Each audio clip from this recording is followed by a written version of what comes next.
I'm Claire Morgan. I'm 44 years old, and I've spent 22 years as an Army officer. Most of that time in roles I wasn't allowed to talk about in detail, at a rank my family couldn't quite picture. For 2 decades, I showed up to the holidays in civilian clothes, gave short answers to questions nobody followed up on, and told myself I didn't need them to understand. Then my sister stood up at her own wedding reception with a microphone and thanked me in front of 300 guests for taking time away from my very important government filing job. And her new husband, a decorated Army major, heard it.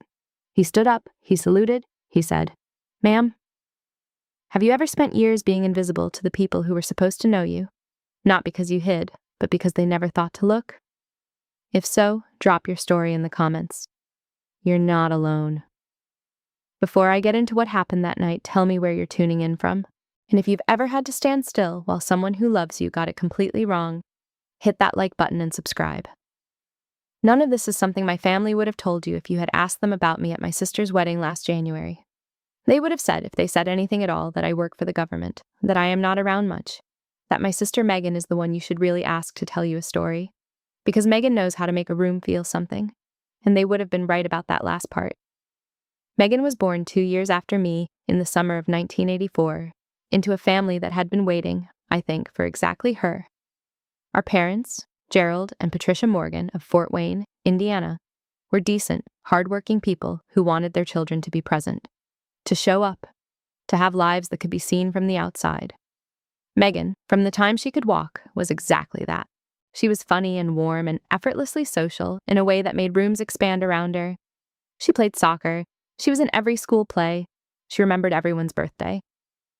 I was the older sister. I was quiet and driven and better at systems than at people. Or at least that was how it appeared from the outside. I was not cold. I never thought of myself as cold. But I came off that way in contrast to Megan, the way a still pond comes off cold next to a waterfall. By the time I was 10, the household had arranged itself around a quiet, unspoken assumption.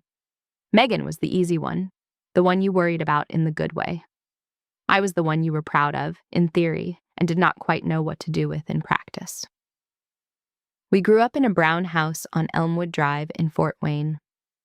My father was an engineer who coached Megan's soccer team and came home tired and read the paper after dinner. My mother kept the house and kept track of everyone in it and always had something in the oven when anyone walked through the door. They were good parents. I want to be clear about that. The things that went wrong between them and me were not born of cruelty or neglect. They were born of incomprehension. A slow, mutual failure to understand what the other needed. I think that is the harder thing to explain and the harder thing to forgive. I joined JROTC when I was 15. I do not remember making a decision about it so much as recognizing something I already was. The structure made sense to me. The hierarchy made sense to me. The idea that you could earn your position through demonstrated competence, that it did not matter if you were the most charming person in the room, only whether you could do the thing. That made more sense to me than anything I had encountered in civilian life up to that point. I was good at it immediately and got better steadily, which is the best way to be good at something if you want it to last. By my senior year, I was the top cadet in my unit. There was a ceremony at the end of the year, ribbons and a small podium and parents in folding chairs on a gymnasium floor. My parents attended. My mother left early because Megan had a performance that weekend. A school play, not the main production, just a smaller thing, and split the weekend between us. My father stayed through my portion of the ceremony and shook my hand before we drove home. He was proud. I could see it. He just did not quite know what to do with it. So he held it quietly, and it dissipated by the time we were back on the highway. I tell that story not to make him a villain. I tell it because it was the blueprint for everything that followed. That kind of pride, present but contained, genuine but slightly confused, was what I received from my family for the next 22 years. And for a long time, I told myself it was enough. I told myself I did not need the kind of visible, voluble support that Megan received when she scored a goal or got promoted or moved into a new apartment. I told myself I had chosen a different kind of life and had accepted different terms. I started college at Indiana University in the fall of 2000 on an ROTC scholarship. My parents drove me down with my things and left me at the dormitory with a hug each and a check for spending money and a thermos full of my mother's coffee, and that was that. The scholarship covered tuition and books. The Army would cover the rest. I was 18 years old, and I had never been more certain of anything in my life. Megan came to see me once that year in October, and we walked around campus together and ate at a diner and talked the way sisters talk when they are both still young enough to think the distance between them is temporary. I think back on that afternoon with something close to tenderness. We were still in it together, in that October. When I graduated in the spring of 2004 and walked across a different platform than the regular commencement to receive my commission as a second lieutenant in the United States Army, my family was there. My parents, Megan, who had made the trip, my Aunt Linda, who asked me twice during the reception afterward what I would be doing exactly. I explained it twice. I do not think it landed either time. But my father took a photograph. My mother cried a little, and Megan hugged me at the end of the day and said she was proud of me, which she meant, because Megan is not dishonest. She just did not understand what she was proud of. I drove away from Fort Wayne that May with my commission and a deployment date and no particular need for anyone to understand. I was wrong about not needing it, but I would not know that for another 22 years. There's something I want to say about that period. The 4 years of college, the ROTC, the slow building of something that had no equivalent in my family's experience, that I do not think I have ever fully articulated to anyone, including myself. My family was not militaristic. Gerald had not served. Patricia had not served. There was no tradition in the house of understanding what it meant to put on a uniform and mean it. Which means that everything I built inside that structure, I built from scratch, without a map from anyone close to me. I went to drills in the pre-dawn, and I learned how to navigate by compass, and I learned how to give orders and receive them, and I did all of it alongside other young people who were also building something from scratch. And none of us talked about what it cost to do it without a blueprint. We just did it. That is, I think, the quiet thing about military service that people on the outside often miss. The cost is invisible because the people carrying it have been trained not to broadcast it. So the family does not see the cost. They see only the absence. The years between my commissioning and my sister's wedding are 22 years of service that I will not try to compress into a summary, because no summary would be honest. What I can tell you is what it looked like from the outside, which is the part that matters for this story. I was promoted to first lieutenant in 2006 and to captain in 2007. My first deployment was to Iraq in 2007, and I was there for 14 months. I came home thinner, quieter, and more certain of my vocation than I had been when I left. I also came home to a family that had kept living at the speed it always had. Megan had moved to Indianapolis, started a job at a marketing agency, was making friends and building the visible, touchable life that our parents understood. I attended a family reunion that summer and spent most of it on the edge of conversations that did not have room for me. This was the pattern. I would come home. The family would accommodate me for a weekend, would ask careful questions that did not go anywhere, would eventually redirect toward Megan, who was always easier to talk about. And then I would go back. I did not resent it at the time. Not exactly. I was too busy to resent much. A deployed officer does not have the luxury of dwelling on family dynamics. You focus on what is in front of you. I focused. My second deployment was to Afghanistan in 2012, by which point I was a major with 8 years of service and a record that had begun to attract the kind of attention that would eventually carry me to flag rank. I came home in the spring of 2013 with a commendation I could not discuss, and a clarity about the trajectory of my career that felt, for the first time, like something I had fully earned. That same summer, my family gathered for a reunion at my parents' house. A cousin had a new baby. An uncle had retired. Megan had just been made a team lead at her marketing agency, which was cause for visible celebration. Dinner out, a bottle of wine, the kind of toasting that families do when they can see and touch the achievement. Someone asked me what I had been up to. I said I had just returned from a deployment. There was a brief nod, and then the conversation moved on. I want to be fair to them. A deployment to Afghanistan is not, for a civilian family in Indiana, something they know how to respond to. They have no frame for it. They cannot celebrate it the way they celebrate a promotion at a marketing firm, because they do not understand what it means. I knew this. I understood it intellectually. But understanding something intellectually and not feeling it are two different things. And by the summer of 2013, I had learned to keep that gap quietly managed. Over the following years, the pattern held and the distance widened. I was promoted to lieutenant colonel in 2016 and took command of an intelligence battalion, a role that demanded everything I had and gave back in kind. I missed my parents' 30th anniversary because I was in the field. I sent a card. I missed a cousin's wedding because I was in the middle of a command transition. I sent my regrets. I missed more things than I attended, and each absence was noted and filed by Megan in a ledger she never made explicit but never stopped keeping. I visited when I could. Christmas, most years, a long weekend here and there. I would come home in civilian clothes. A deliberate choice, because civilian clothes said I am here as your family member, not as an officer. And I would sit at the table and answer whatever questions people asked. My father would ask, in those later years, more specifically and more kindly about my work. Patricia would make the meal that always meant something was being marked. Megan would bring the stories and the energy, and I would be there, and then I would go. In July of 2025, Megan met a man named Tyler Harmon at a charity gala in Nashville. She called me 2 weeks later to say she had met someone. She was lit up in a way I had not heard from her in years. She described Tyler as kind and steady and someone who got her.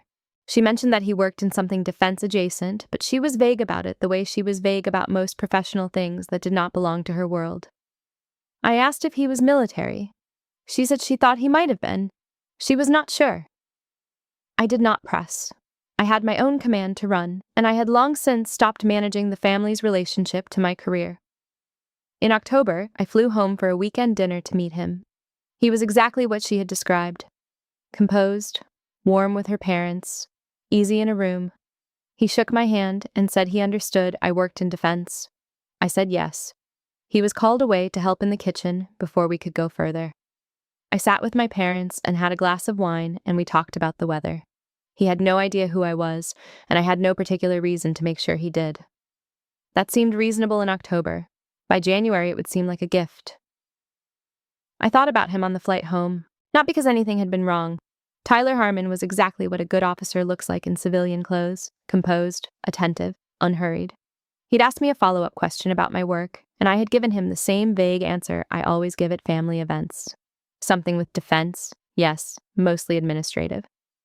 And he had accepted it with the same polite nod I always receive. I had watched him and thought, if he knew, if he had looked at me the way he would look at me in a briefing rather than the way he looked at me as his fiancée's older sister, this whole conversation would go differently. But he did not know. And that was fine. I had stopped needing people to know, or I thought I had. The wedding was January 11th, 2026, a Saturday. The Meridian Grand Ballroom in downtown Indianapolis, a venue that Megan had been planning around for most of the fall. I flew in the day of the wedding, arriving in the early afternoon from a ceremony in Washington, D.C., an awards presentation I had been asked to attend and could not reschedule. I had no time to change. I arrived at the hotel in my Army service dress blue uniform.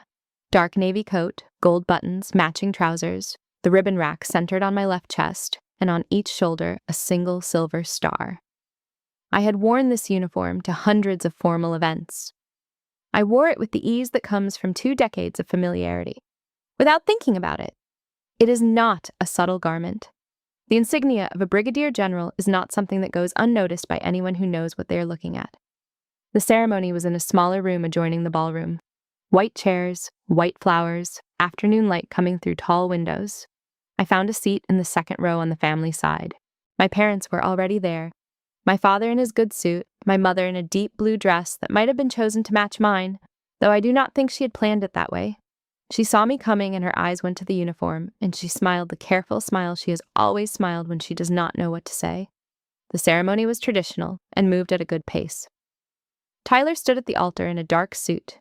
He was off duty. This was his day as a husband. And he watched Megan come down the aisle with a look I recognized as the look of someone who has been in difficult situations and knows how to stay calm.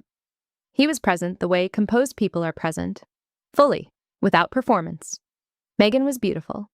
I say that because it is true, and because I want you to know that I sat in that row and felt genuine warmth watching my sister walk toward the life she wanted. Whatever was between us, she was happy.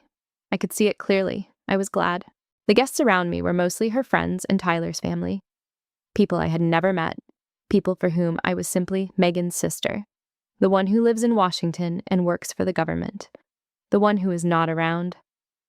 I shook the hands that were offered to me and said the things you say at weddings, and found my way to the receiving line where I was briefly introduced to Tyler's parents. His father, a retired high school principal, his mother, a nurse practitioner, both of them warm and easy in the way of people who raised a good son and know it. Tyler's father shook my hand with both of his and said he had heard so much about our family, which I thought was generous of him, because I did not think Megan had said much about me, specifically. The reception moved to the main ballroom after the ceremony. I found my seat at the family tables near the front. My parents settled in beside me. The room filled. Tyler's family occupied the far end of the room. The head table held the couple and the wedding party. During the cocktail hour, Tyler had made the rounds the way grooms do, and I had been briefly in the line to be properly introduced before some other obligation pulled him away. We had exchanged 3 sentences. He shook my hand, met my eyes, and was gone to the next group.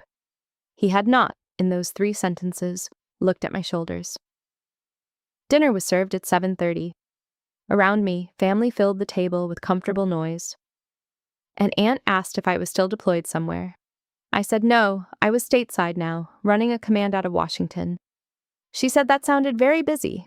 I said it was. The conversation moved on. The toast began at 9:15.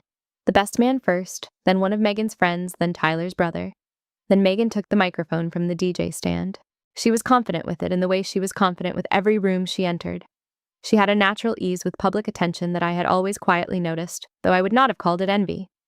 She thanked the guests. She thanked Tyler's parents, his brother, his groomsmen who had traveled. She thanked our parents, and the room gave them a warm sound. Then she turned toward the family tables, and her expression shifted into the particular warmth she used when she wanted to be fond and slightly teasing at the same time. And of course, she said, I have to thank my sister Claire. I met her eyes across the ballroom. I smiled. Claire, who, for the past 22 years, has devoted herself fully and completely to the United States Army, which, bless her heart, means she has missed every birthday, every Christmas Eve, every family thing that actually mattered. A pause, the smile, the performance of fondness. But she is here today, and I want to thank her for taking time away from her very important government filing job to grace us with her presence. The room laughed, not meanly, the laugh of people who hear a gentle family joke and participate in it because that is what you do at weddings. I kept my smile in place and reached for my water glass. At the head table, Tyler turned to find his new sister-in-law in the crowd. He was looking for the woman his wife had just affectionately mocked. The busy, slightly distant government worker. He found my face, and then, because he is a trained officer, his eyes completed their assessment in the way they are trained to do. Face, uniform, rank device. He saw the dark navy coat. He saw the service ribbons. He saw the rank device on my left shoulder. 1 silver star. I watched it happen in real time. I watched his face change. The social expression dropped. His back straightened before his conscious mind could interrupt the process. He was on his feet without meaning to be, standing at attention at the head table at his own wedding reception, his right hand rising to his brow in a sharp, clean salute. Ma'am. The word came out at the volume of someone who was not thinking about the microphone being live. Then he caught himself, lowered his hand slowly, and said it again, quieter but clearer. General Morgan, I had no idea. The microphone was still live. The words crossed the ballroom, the laughter stopped. Not loudly, it simply stopped being there, the way a sound stops when its source is removed. 300 people in a room, and the quiet was sudden and complete. Megan still had the microphone. She was still smiling. For half a second more, still smiling, because the muscles had not yet received the message from her brain. Then she turned and saw her husband standing at attention, at the head table across the room, his eyes on me, and the smile went away. I set my water glass down carefully. I was aware of my parents on either side of me. I was aware of 100 pairs of eyes, finding my face and my shoulder and my rank device and doing the arithmetic. I looked at the tablecloth. I waited for the music to come back on. It did, eventually. Life resumed the way it always does after an uncomfortable thing happens in public. with people reaching for their drinks and starting a nearby conversation and pretending they are not still thinking about what just happened. The rest of the evening passed in the way of things that have gone wrong in public, with determined normalcy. The DJ played, the cake was cut. There was a slow dance, and then a faster one, and then people began saying their goodbyes in the gradual way of wedding guests. I stayed through all of it. I ate the cake. I thanked the servers when they refilled my water. Tyler found me near the bar at 10:30. He was composed but clearly uncomfortable, in the way of someone who knows they need to say a thing and is choosing how to say it carefully. He told me he was sorry for the spectacle. He said it had been a reflex, that there was a briefing portrait from the previous year when my promotion had been announced, and that when he looked up and saw the star and my face, the connection had made itself before he could decide whether to act on it. "I did not mean to make your evening strange," he said. I told him it was fine. I meant it. We talked for several minutes about his assignment at Fort Campbell, about the command I was running out of Washington, about a particular directive that had come down that winter and what it meant at the battalion level. It was the easiest conversation I had had in years with anyone connected to my family. He spoke without hedging. He asked specific questions and listened to specific answers. Before he was pulled back toward Megan's family, he said, "I knew who you were before I knew you were her sister. I am glad you are in it." My parents drove me back to their house after midnight. Gerald drove. Patricia sat in the passenger seat with her hands in her lap.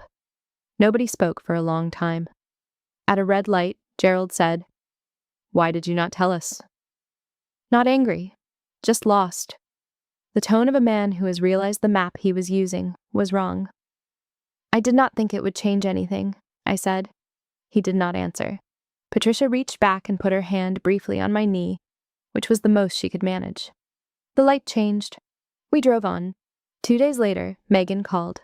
I was back in my Washington apartment by then. It was a Tuesday morning, gray outside the windows, coffee in my hand. The call started with Megan being careful. The precision she uses when she is both guilty and defensive, and the combination is making her choose her words more deliberately than usual. She hoped I was doing well. She said the wedding had been beautiful. She agreed it had. Then she said, "I just feel like it would have been nice if you had said something. If you had told me. I was up there trying to give a speech, and now everyone is talking about it, and it kind of overshadowed my wedding." I heard her out. I was aware as she spoke of a familiar feeling. The feeling of being asked to apologize for having a rank, a career, an existence that had made the room shift without my intending it to. I had felt that feeling before, in different forms, for decades. "What would you have wanted me to say?" I asked. She did not have a ready answer. There was a pause long enough to mean something. The call ended without resolution, which is not the same as ending badly. We said we loved each other. We said we would talk soon. But there was something lodged between us that had finally been named. By a man standing at attention at a wedding reception, his voice carrying across a live microphone, and he in front of 300 people who had no idea what they were looking at until that moment. I have thought about Tyler's salute many times since then. Not because it embarrassed anyone, or because it was strategic. It was neither of those things. It was an automatic, trained response from a man who has spent years practicing the reflexes of his profession until they live below the level of decision. He did not choose to salute. He simply did what 20 years of Army culture had made inevitable when a higher-ranking officer was present. That is what a reflex is. It is a truth that has been practiced so many times it no longer requires the mind's permission to emerge. And so the truth came out the way truths sometimes do, in the most inconvenient possible moment, at exactly the wrong time in exactly the right way. Because Megan needed a witness she trusted. She needed to see someone she already believed in. Her new husband, a man she knew to be competent and honest and not given to performances. Look at her sister and immediately, instinctively, recognize something worth standing for. That is not something I could have told her. It is not something anyone could have argued her into. It required that specific moment, that specific reflex, that specific silence that fell over that room. I hung up and sat for a long time in my apartment. I was not angry. Anger would have been easier. What I felt instead was tired, the specific tiredness of someone who has been patient for 22 years and has arrived at a moment of wondering whether patience was always the right choice, or whether it was sometimes a form of permission. I did not make a declaration. I did not send a letter or place a phone call to announce a change in policy. I simply stopped going. In February, my parents sent an invitation to a birthday dinner for an aunt. One of those gatherings that accumulates people and runs for 3 hours on the fuel of family noise. I did not go. I did not explain at length. I let the invitation sit and then let the date pass. In March, Patricia texted to ask if I would be coming for Easter. I said I was not sure. Then I was not. She called once. I let it go to voicemail. The message was gentle and slightly wounded, the tone of a woman who is not used to being declined by the child she assumes will always appear. I was not trying to punish anyone. I want to be precise about that. What I was doing was something closer to the opposite. I was stopping the routine of showing up somewhere I was consistently invisible and calling it a relationship. The math had been wrong for years. I was correcting it. At work, I was at full operational tempo. My brigade was deep in an exercise cycle. I had 4,000 people under my command and a staff that functioned at a high level and a daily schedule that left no room for doubt about where I was useful. I ran my morning meetings. I read the briefs. I made the decisions that needed making. I drove home in the evening, cooked something, and slept. It was a clean life. I was not lonely. I was present in my own life in a way I had not always managed to be. Patricia's email arrived in the second week of February. It was long and covered a range of things: how the house looked in winter, her book group, Gerald's knee. And then, tucked into the fourth paragraph, like something she had tried to bury in logistics, the thing she actually wanted to say. She hoped I was not too upset about the wedding. She said Megan had not meant anything by the toast. That was just Megan being Megan, a bit theatrical sometimes, a bit careless with her words. She hoped I would be understanding and not make a big thing of it, because Megan was sensitive and the wedding had been an important day, and she did not want hard feelings in the family over something that was really quite small. I read the email twice. I thought about responding in kind, a careful, measured reply that said I understood and was fine and would see everyone soon. I had written that reply in various forms many times over the years. This time I did not send it. I want to explain what I mean when I say I was correcting the math. I do not mean I was punishing anyone. I do not mean I had decided that the family was beyond repair or that I was done with them. I mean that for 22 years I had been absorbing the cost of their incomprehension without making it visible, and the effect of absorbing it without making it visible was that nobody knew there was a cost. My mother did not know. My father did not know. Megan certainly did not know. Because I had been so consistent in arriving and smiling and answering the questions that went nowhere and then going back to my life, they had concluded that the arrangement was fine, that I was fine, that this was simply how I was, self-contained, low maintenance, not requiring the same tending as someone like Megan. And in allowing that conclusion, I had been, in a way, dishonest. I had been protecting them from the truth of what the relationship had cost me. And in doing so, I had protected them from ever having to change. What happened instead was that Tyler called Megan. I know this because she told me later, with an edge in her voice, that Tyler had not been as sympathetic as she expected. He told her that something had been building for a long time, and that if she wanted things to be different, she would need to start doing something different. She had not taken this well. The call from Tyler to me came in the first week of March. He called my cell and identified himself and said plainly that he was not calling as a messenger and was not calling for Megan. He was calling because he had watched something happen at his wedding and wanted to say, from himself, that it was wrong. She should not have done that, he said. And I am sorry you have been navigating your family like this for as long as you have. I thanked him. You did not do anything wrong by walking in there in uniform, he said. She should have been proud of you. I sat with that for a moment. It was a simple statement. A major saying plainly what any officer would say if he looked at the situation clearly. But I had not had anyone in my family's orbit say it out loud, not in 22 years, and the directness of it landed somewhere it needed to land. Thank you, I said. She is trying, I think. She is, he said. She just needs to try harder. Megan has always known herself through the way other people see her. I say this without malice. It is simply how she is built, and for most of her life, it has served her well. What she had not accounted for was that the audience around her had shifted after January 11th. Tyler's world was military. His colleagues were Army officers and NCOs and their families. People who were aware of rank, aware of the hierarchy, aware of who Brigadier General Claire Morgan was and what her command represented.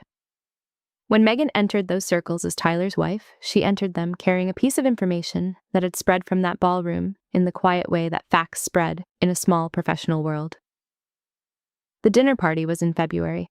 Tyler had invited a few colleagues from Fort Campbell, a captain and his wife, a major and her husband, someone he had deployed with twice. They gathered in Tyler and Megan's apartment in Nashville. Megan was, as she always is, an excellent host. She cooked well. She asked good questions. She made the room comfortable. Toward the end of dinner, someone mentioned a new operational directive that had come down that week. One of the wives said, "Isn't that General Morgan's command?" And Tyler said, "Yes, it was." The same wife said, with natural conversational warmth, "Oh, isn't she your sister-in-law?" The table looked at Megan. "She is, yeah," Megan said. "We are very close." She said it automatically, the way you say things that have always been true when you have not yet reckoned with whether they are still true. The words left her mouth, and she heard them, and something in her registered the gap between what she had said and what was real. After the guests left, Tyler washed the dishes without comment. Megan sat at the kitchen table with her wine. She did not call me that night, but she looked at her phone. I know about the dinner party because Tyler told me, and I know about the moment at her office because Megan told me. But what I did not know until much later was a third moment, smaller than both of those, that Megan described to me in April as the one that had actually gotten through. She had been grocery shopping on a Saturday morning in early March, the ordinary grounding kind of errand that makes no demands on anyone. And she had run into a woman she knew slightly, the wife of one of Tyler's Fort Campbell colleagues who had been at the dinner party. The woman had asked Megan about me, naturally and directly. How long had her sister been a brigadier general? Was it as demanding as it looked? Megan had answered as best she could, which was not very well, and the woman had looked at her with an expression that was not unkind, but was very precise. The expression of someone who realizes they know more about your sister than you do. And said only, "She must be extraordinary. Your family must be so proud." Megan had said yes, and she had driven home in her car and sat in the parking garage for 10 minutes before going upstairs. The second moment came in March at her office. Her firm had been brought in on a campaign for a defense contractor. Someone on the creative team pulled a quote from a defense publication, a statement that Claire's command had issued regarding intelligence protocols. A colleague read the name aloud and said General Morgan had always struck him as a very direct and clear thinker. Megan looked at the screen. She said nothing. She told me about this in April during one of our early, halting phone calls. She said she had sat at that conference table and thought, "I have been telling people for 22 years that my sister is just very busy and works for the government, and not one part of that is false. And somehow, all of it is exactly wrong." The conversation between her and Tyler in late March was the one that moved things. He told her what it meant that I held the rank I held. He told her about the commendation briefings that had crossed his desk before he ever knew I existed. He told her that a brigadier general in the Army's intelligence structure had not gotten there by having a filing job, had not gotten there by being comfortable or available or present for every birthday. She had gotten there by being exceptional for 20 years in a profession that is not forgiving of anything less. Megan listened to all of it. She started to say something about how I had never explained things fully, and Tyler looked at her and said, "Did you ask?" She was quiet for a long time. "I assumed," she said finally. "I know," he said. Megan called on the evening of March 28th. I was in my apartment in Washington. I saw her name on my screen and answered. She started twice before she got to what she actually meant to say. The first attempt was about how the apartment was coming together and how Tyler had put up shelves. The second was about a friend of hers who was having a difficult time. Then she stopped herself, and I heard the silence of someone deciding to begin again. "Did I always do this?" she said. "What I did at the wedding. Not that exact thing, but the general thing. Did I always make you feel like you did not count?" I thought about how to answer that honestly. "Not always," I said, "but for a long time." There was a pause. I let it sit. "I think I told myself you did not care," she said. "You always seemed so self-sufficient, like you had decided you did not need us." "Not needing approval is not the same thing as not caring," I said. "I cared. I just stopped showing it because it did not seem to land anywhere." Another silence. Longer. "I did not know what to do with you," she said. "I never knew what to say." "You could have asked," I said. Not harshly, just as a fact that had been true for 22 years. "I know," she said. "I know." We talked for a few more minutes and then we stopped because we had run through the words available to us, and the next part would require time and proximity rather than a phone line. We said we would talk again. We meant it. The family dinner was April 5th, my parents' house in Fort Wayne. Tyler and Megan drove up from Nashville. I drove over from the airport. Patricia had made the roast. That means something is being marked in the Morgan household. She had made it when I earned my commission, and when Gerald retired, and when Megan got her first promotion. She made it this time without being asked, which is how I knew she understood something needed marking. The table was careful the way a surface is careful when people are making deliberate choices about where to put their weight. Tyler kept the conversation moving with practiced ease. We talked about the drive up, the weather, a news story. Gerald asked me about my command. He asked a specific question about the scope of it, the scale of what I oversaw, and then he sat with his hands around his coffee mug and listened to the full answer. He had never done that before. Not like that. Not with the stillness of someone who actually wants to know. After dinner, Tyler and Gerald migrated to the living room. Patricia disappeared to make tea. That left Megan and me with the dishes, which is where it happened. Not a planned conversation, but the kind that emerges from proximity and warm water and the absence of an audience. She washed, I dried. We started with easy things. She talked about the apartment. I talked about a morning run I had been doing near the base. She talked about a project she was proud of at work. I told her about an officer I had promoted recently who had reminded me in some small way of myself at that age. "Were you always sure," she asked, "that you were doing the right thing? About the Army? About all of it? About the choice you made?" I thought about it honestly. "Most of the time," I said. "Not always, but enough." She nodded. She handed me a large serving dish. We were quiet for a moment. Then she noticed something on the bottom of the dish. A faded sticker she had put there when she was about 7 years old. A cartoon rabbit, mostly gone now, but still visible if you looked. We had both forgotten it. She laughed, and it was genuine, the particular laugh of someone who has been holding tension and finds something real to release it on. I laughed too. It lasted about 3 seconds, but those 3 seconds were something. We finished the dishes without talking much more. But as we were putting things away, the good plates that come out only for occasion, the serving bowls my mother has had since before we were born, Megan said something that I had not expected. She said she had looked me up after the wedding. She had read my record, or what of it was public. She had read about the campaigns, the commendations, the promotion announcements. She had read a quote I had given to a defense publication 3 years ago about intelligence leadership. She said the voice in the quote sounded like me, which surprised her because she had not known that my professional voice and my family voice were the same voice. Direct and specific, and with no room in it for things that were not true. "I thought you were different at work," she said. "More, I don't know. Official." "I am official at work," I said. "But you're the same person," she said, as if this was something that had needed confirming. "Yes," I said. "I am the same person." She nodded. She put the last bowl away. We both stood in the kitchen for a moment without saying anything, and the silence was a different kind of silence than the ones that had come before. Not the silence of things being avoided, but the silence of things settling. April passed at the pace April always passes when your work is demanding and the season is changing and something in you is beginning to settle. I was in the middle of the most sustained operational period of my career. My brigade was managing the final stages of an exercise cycle that had consumed 6 months of planning. My staff was excellent, the product of years of deliberate selection and patient development, and I trusted them, which meant I could do the part of command that is actually hardest, making calls quickly and living with them. I ran in the mornings, I briefed at 8, I worked until I could not anymore, and then I went home and did it again. This is not glamour, it is not what people picture when they hear the word general. It is the same discipline, applied every day, that I had been applying since I was 18 years old in JROTC, with more consequence now. In the second week of April, I pinned rank on 3 officers in my brigade.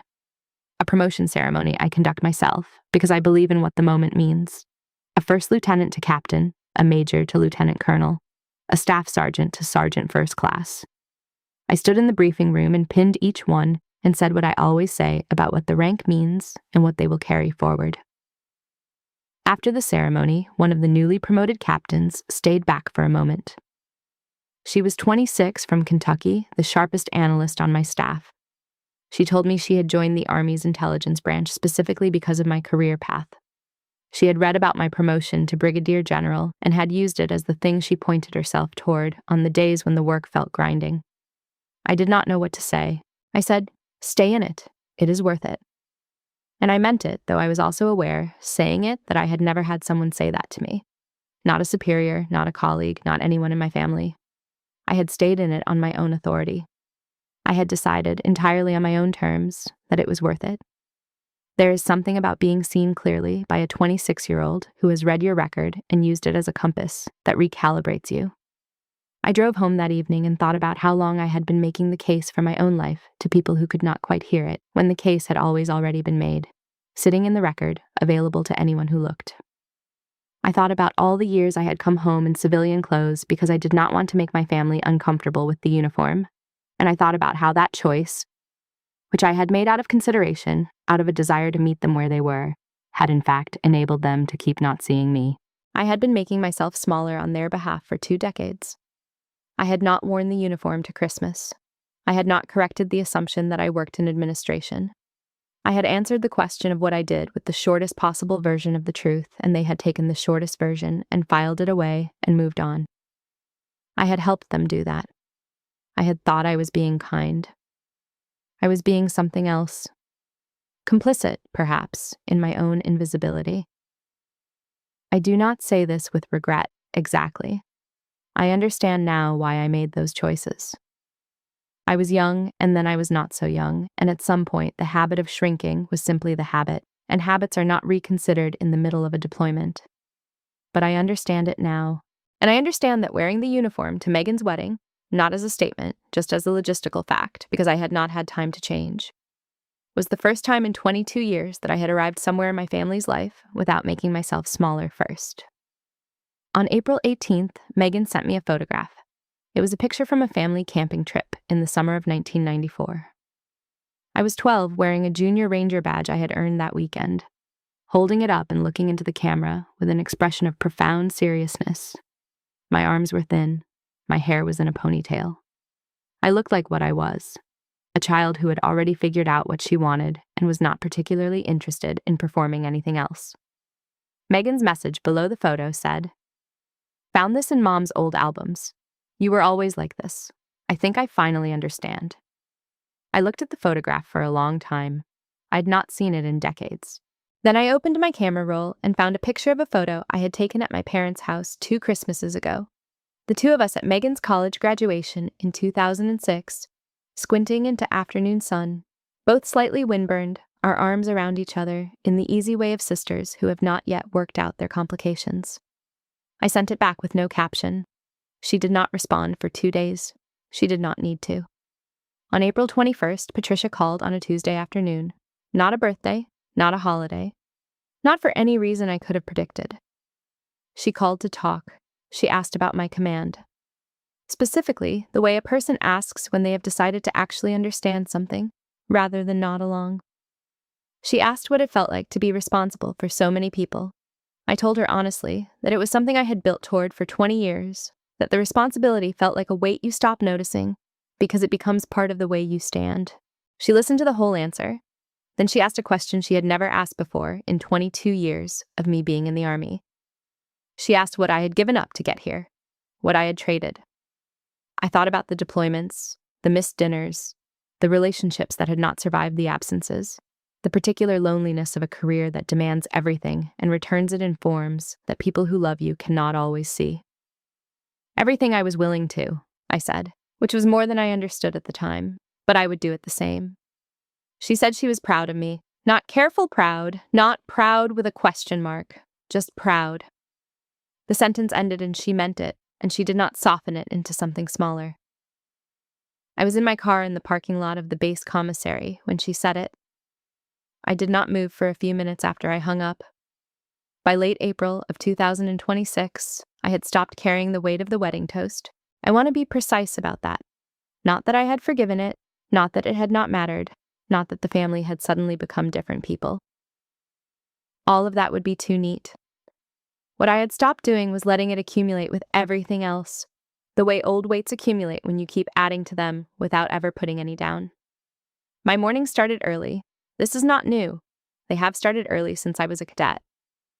But April mornings on base have their own character. Different from winter, different from summer. The light comes in low and cool, and everything smells like the ground thawing. I ran my usual route and passed younger soldiers, who saluted and I nodded back, the hierarchy made briefly physical in passing, and I thought on one of those runs about what it had cost me to be invisible to my family for 22 years, and whether that cost had been worth paying. I had a colleague once, a general I served under early in my career, who used to say that the best leadership decision you will ever make is the one you make before anyone asks you to. By that he meant, do not wait for the permission, do not wait for the crisis, move toward the thing that needs doing before the situation forces your hand. Because when the situation forces your hand, the options are always narrower. I applied that principle for 22 years in my professional life. I was slower to apply it to my own family. I had been waiting. For what exactly, I could not have told you. For them to ask, for someone to extend the right invitation, for the moment to become obvious. And what I had learned, walking that April path with the oaks going green, was that the moment does not become obvious on its own. You have to decide that it is time. I decided, at a bend in the path where a row of oaks was beginning to show green, that the question was the wrong one. The cost had not been a choice I made consciously. It had been a consequence of something larger. A career I had committed to fully. A family that had not known how to follow me there. A decade of small collapses in communication that had accumulated into a wall. What was worth asking was not whether it had been worth it. What was worth asking was what to do with the wall, now that it had developed its first real cracks. Tyler called on a Wednesday in late April. A professional question about a directive from my command, something specific to his battalion's responsibilities. We talked through it efficiently, the way two officers do when the matter is clear and neither of them has time to waste. At the end, before he rang off, he said they were thinking of coming up to Indianapolis for my parents' anniversary in the summer. He said he hoped I would come. She's trying, ma'am, he said. I just want you to know that. I know, I said. So am I.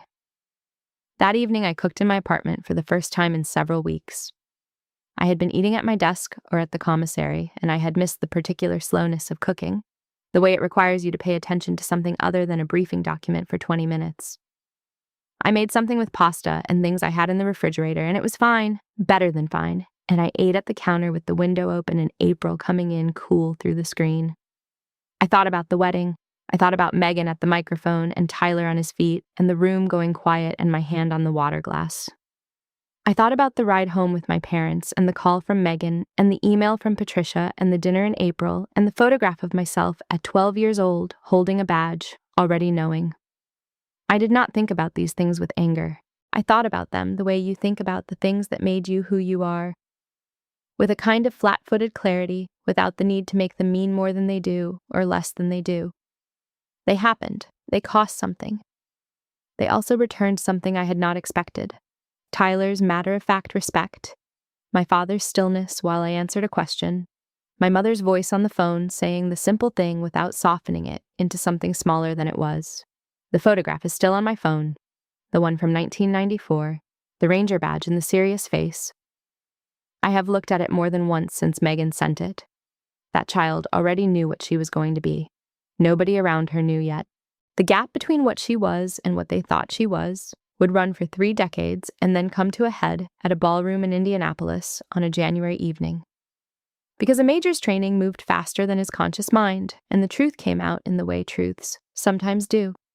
Sideways, in public, before anyone was ready for it. I will take that.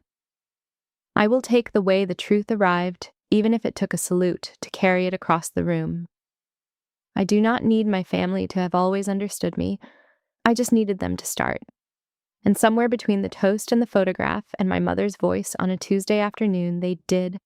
Tentatively, imperfectly, with all the clumsiness of people who waited too long to learn how to look. But they started. If you have ever been the person in your family who went somewhere nobody could follow, not by choice, not to hurt anyone, just because the path went that way, then you know what it is like to come back to a room full of people who love you and still feel like a stranger. And you know what it means when finally someone in that room looks at you and sees what is actually there. It does not have to be dramatic. It does not have to be a man snapping to attention at a wedding reception, though I will admit that did not hurt. It just has to be real. And real is enough if you have been patient enough to wait for it. I want to tell you one more thing. At some point in late April, my father called. Not Patricia, Gerald. He called in the middle of a workday, which he has never done in my entire career, and when I answered, he said he just wanted to say he had been thinking. He had been thinking about the commissioning ceremony in 2004 and whether he had said the right thing. He said he thought he had not, that he had been proud and had not known how to make it big enough to match the occasion. He said he was sorry it had taken him this long to say so. I told him it was all right. I meant it, he said. You did something I could not have done. I want you to know that I know that now. We talked for a few more minutes, and then he rang off to a meeting. I sat with the phone in my hand and thought about the photograph of myself at 12 years old. That child would not have believed that this call was coming. She had long since stopped waiting for it. But it came anyway. 22 years late, awkward and genuine and real, the way most true things are. Late is not the same as never. I have learned that, and I plan to keep learning it. I did not go to my sister's wedding expecting anything to change. I went because she asked me to be there and because, for all the distance between us, I still loved her. I did not plan to arrive in uniform. I did not plan for Tyler to look up and recognize me. I did not plan for any of it. But I have been thinking since then about what it means when the truth arrives without your help. When it comes out sideways, in public, in a moment nobody choreographed. It costs something in the short term. It returns something in the long term. That math, I think, is usually right. If someone in your family has ever dismissed what you built, not out of cruelty, but out of not looking closely enough, I want to hear from you. What changed things for you? Was there a moment like mine when the truth just came out? Tell me in the comments, and if you've ever had to be patient for longer than you should have had to be, this one's for you. And if you're not subscribed yet, hit subscribe and the bell.